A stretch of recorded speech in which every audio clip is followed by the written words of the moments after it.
Welcome back to a new episode of Beyond the Panels. This week we are doing self-contained one-shot titles, so I know sometimes it's hard to get into comics because there's a million different volumes and you don't know where to start.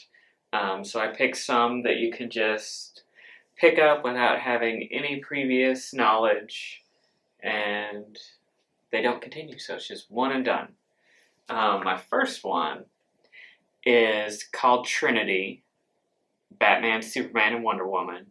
And it is just like a formative adventure of them meeting for the first time and fighting Ra's al Ghul and his team that he's brought together to fight them. It's by Matt Wagner, who I believe I spoke about before. He's done a bunch of great comics, especially like the gritty noir stuff.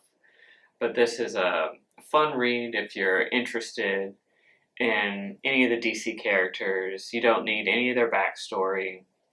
You don't need any of the backstory on the villains. It's all goes into that.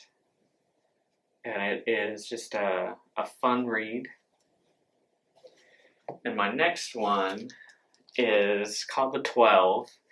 And this is by J. Michael Straczynski, who wrote for a ton of TV shows, and he's written a ton of books, ton of comics. But this is a story about a bunch of...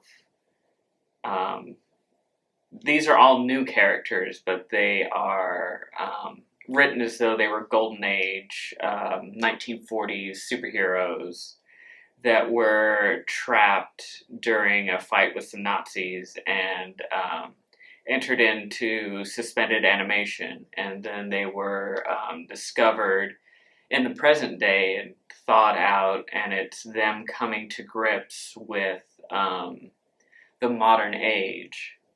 So it's pretty interesting because they all have sort of outdated sensibilities and different things. Some of them have a more mystic, sinister bend. Some have a more scientific bend. One is a journalist and has to deal with journalism in the 21st century. One is like an Errol Flynn type swashbuckler. One of them is a closeted gay man. So it's pretty interesting read. And like I said, also self-contained. You don't need anything about it. You don't see any other like Marvel superheroes. It's just all about them. My next one's by Jeph Lemire. This one's Plutona. It's essentially Stephen King's Stand By Me, where a bunch of kids find a dead body, but this time the dead body is a superhero, and hijinks ensue.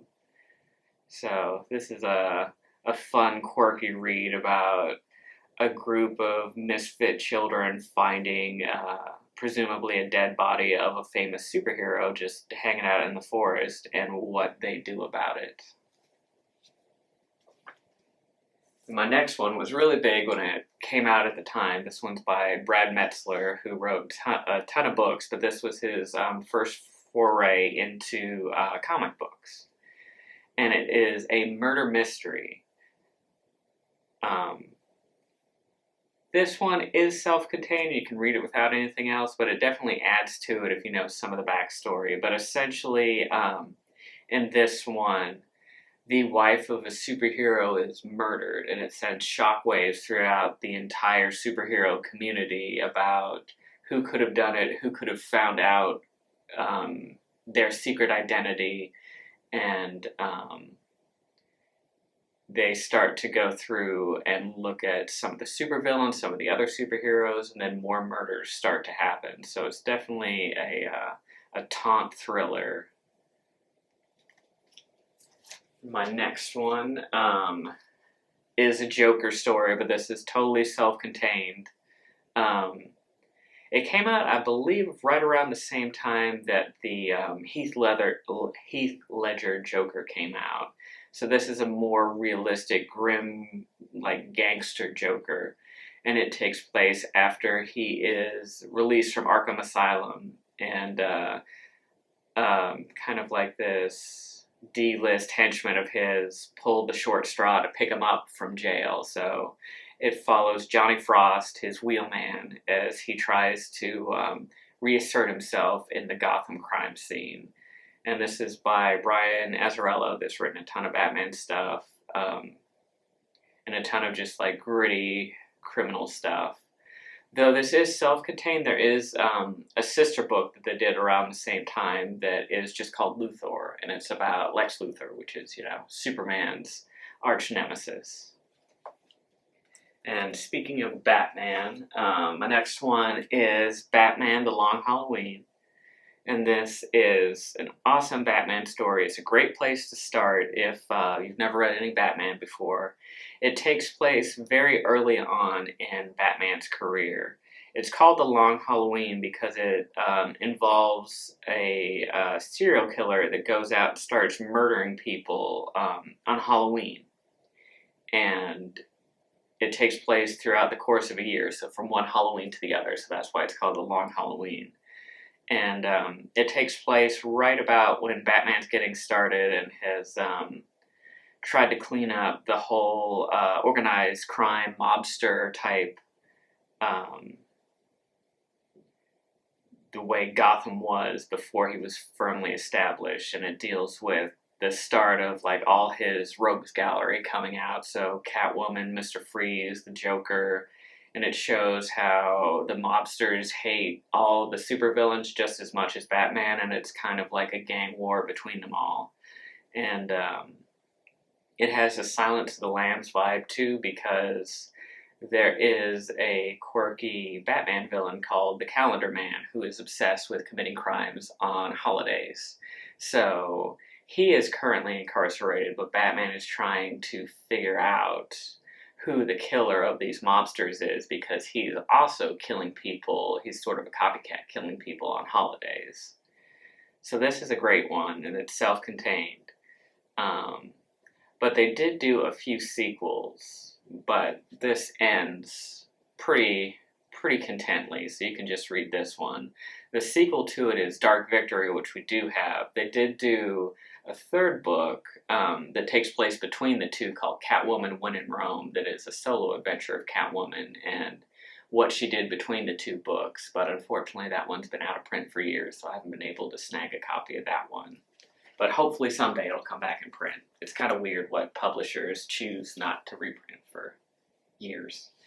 My last one, Better Late Than Never, because it's never too early for Halloween. This is based on one of my favorite movies, Trick or Treat, and this is the Sam's 10th anniversary collection. So Trick or Treat is a horror movie that's kind of an anthology, but it's all tied together about this sort of spirit of Halloween called Sam, and how people die horribly for not following the rules of Halloween. So putting away their Halloween decorations before midnight on Halloween, not checking their candy, smashing pumpkins, all that stuff you're not supposed to do. So this is pretty cool. The first half of the book is a direct adaptation of the movie. And then the second half is a bunch of vignettes about Halloween throughout the ages and how it's changed and how this spirit of Halloween has always been around and kind of protected the holiday and protected those who appreciate Halloween. So if you like horror movies, if you've seen the movie, it's a really fun read. I read it right before Halloween, and it was definitely an awesome time. So I hope you liked our show this week. This was actually a viewer request. They wanted to see some one-shots. So if you want a specific type of subject for me to talk about, feel free to leave a comment. Be sure to like, subscribe, and I'll see you guys next week.